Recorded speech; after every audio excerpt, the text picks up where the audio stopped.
प्रताप से आज्ञा लेकर उनका राजमुकुट धारण किया। मुगल सेना झालावान को महाराणा प्रताप समझकर उन पर टूट पड़ी और झालावान शहीद हो गए।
ये युद्ध केवल एक दिन का था जो मेवाड़ के राजा महाराणा प्रताप एवं मुगल अकबर की सेना के मध्य हुआ था। इस युद्ध में अकबर स्वयं नहीं आए थे। उन्होंने आमेर जयपुर के राजा मानसिंह को अपना सेनापति बनाकर भेजा था। हल्दी घाटी का युद्ध 5 किलोमीटर लंबे और 200 मीटर चौड़े क्षेत्र में हुआ। आप लोग सभी संग्रहालय में खड़े हैं। संग्रहालय से 200 मीटर की दूरी पर चेतक की समाधि है, जहां पर महाराणा प्रताप के स्वामी भक्त घोड़े चेतक को दफनाया गया था। यहां से 2 किलोमीटर की दूरी पर हल्दी घाटी दर्रा है। इस दर्रे की विशेषता है कि यहाँ की प्राकृतिक मिट्टी व पत्थरों का रंग हल्दी जैसे पीले रंग का है। इस दर्रे के चारों तरफ महाराणा प्रताप की भील आदिवासी सेना राणा पूंजा के नेतृत्व में तैनात थी। ये सेना तीर, भाले, पत्थर चलाने में कुशल थी। यहाँ से 1 किलोमीटर की दूरी पर शाही बाग है, जिसमें मुगल सेना का पड़ाव था।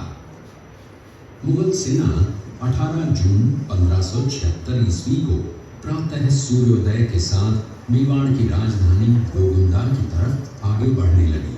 तो उन पर महाराणा प्रताप की सेनाओं ने आक्रमण किया और उनसे गुरिल्ला पद्धति से युद्ध किया। ये आक्रमण इतना तेज था कि जिससे मुगल सेना में भगदड़ मच गई।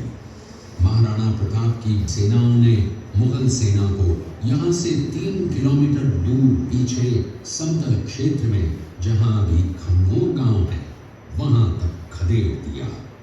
इसी खमनोर गांव के पास बनास नदी के पास समतल मैदान में 7 घंटे का भयानक युद्ध हुआ। इस युद्ध में दोनों पक्षों से कुल 18,000 सैनिक मारे गए। जब ये युद्ध समाप्त हुआ तो वहां पर मानसूनी बरसात हुई और वहां पर कटी हुई लाशें और खून ने पानी में मिलकर एक तलाई का रूप ले लिया। इतिहासकारों ने इस तलाई को रक्त तलाई का नाम दिया। इस युद्ध में ग्वालियर का एक पूरा राज परिवार, जिसमें राजा रामशाह तंवर और उनके दोनों पुत्र थे, शहीद हो गया। यहीं पर एक बगीचा बनाया हुआ है और जो इस युद्ध में शहीद हुए थे उनके स्मारक इसी बाग में बने हुए हैं। इस लड़ाई की विस्तृत जानकारी आपको एक फिल्म के द्वारा दी जाएगी। आप जब इस कक्ष में सब कुछ देख चुके होंगे तब ये फिल्म और लाइव व साउंड शो शुरू होंगे। तब तक के लिए धन्यवाद। महाराणा प्रताप का जन्म पाली जिले के अखेराज सोनगरा की पुत्री एवं महाराणा उदय सिंह की महारानी जयवंत कमल की कोख से विक्रम संवत 1597 में अर्थात 9 मई 1540 को चित्तौड़गढ़ में हुआ।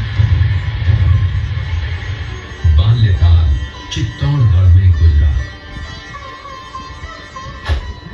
सन 1567 में अकबर ने जब चित्तौड़गढ़ पर आक्रमण किया तो मेवाड़ के प्रमुख सरदारों और सेना नायकों के आग्रह पर महाराणा उदय सिंह ने चित्तौड़गढ़ छोड़ दिया।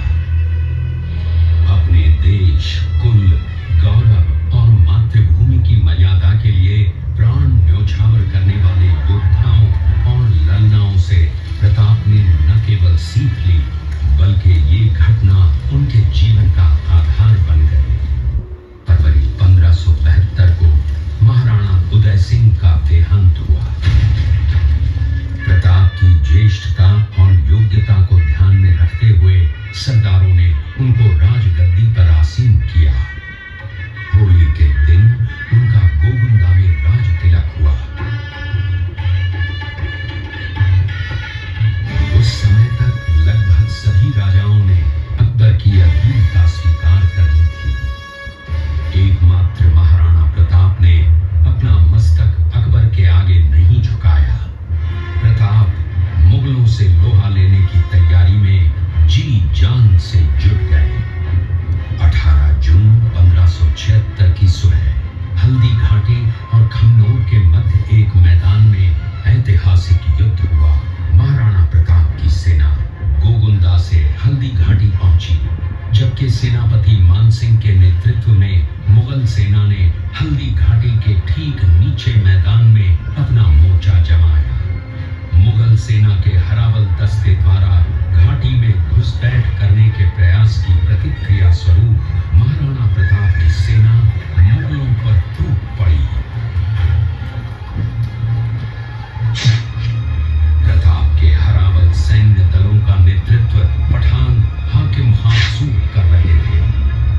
भीलू राणा, जो राणा पूंजा के नाम से भी जाने जाते हैं, उनके नेतृत्व में भील आदिवासियों ने गोरिल्ला पद्धति से युद्ध करते हुए मुगलों के छक्के छुड़ा दिए।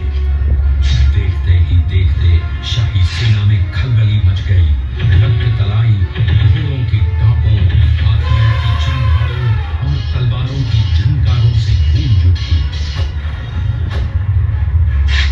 चारों तरफ हाहाकार मच गया।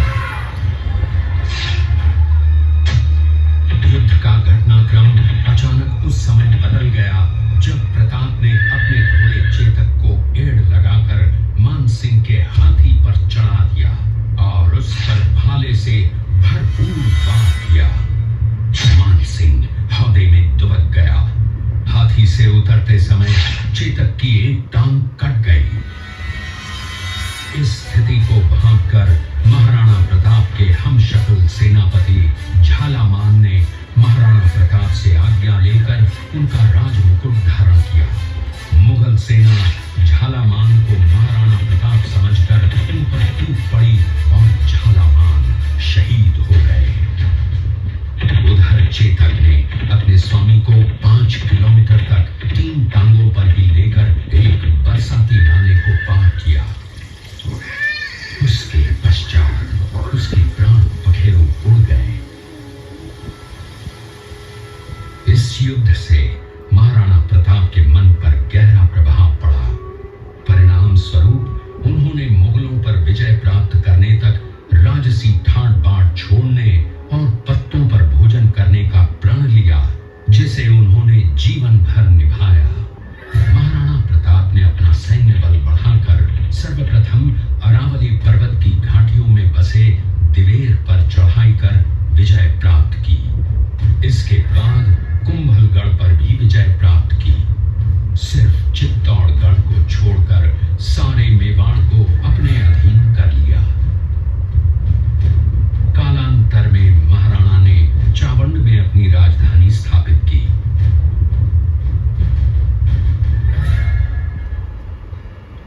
19 जनवरी 1597 को राणा प्रताप ने मात्र 57 वर्ष की आयु में इस संसार से प्रयाण किया।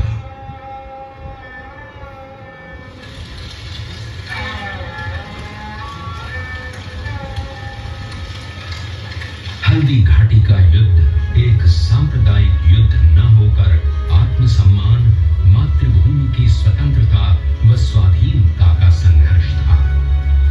इसका प्रमाण ये है कि जहां पर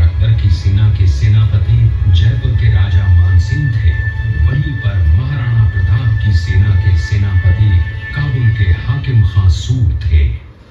महाराणा प्रताप स्वतंत्रता की वेदी पर एक ऐसा अंगारा था जो आत्मसम्मान व देश गौरव के लिए दिन रात जलता रहा, धधकता रहा और अंत में बुझकर भी उसने देश में ऐसा लौह भर दिया जिसकी प्रखर किरणों ने भारत माता को गुलामी की जंजीरों से मुक्त कराने के लिए सदा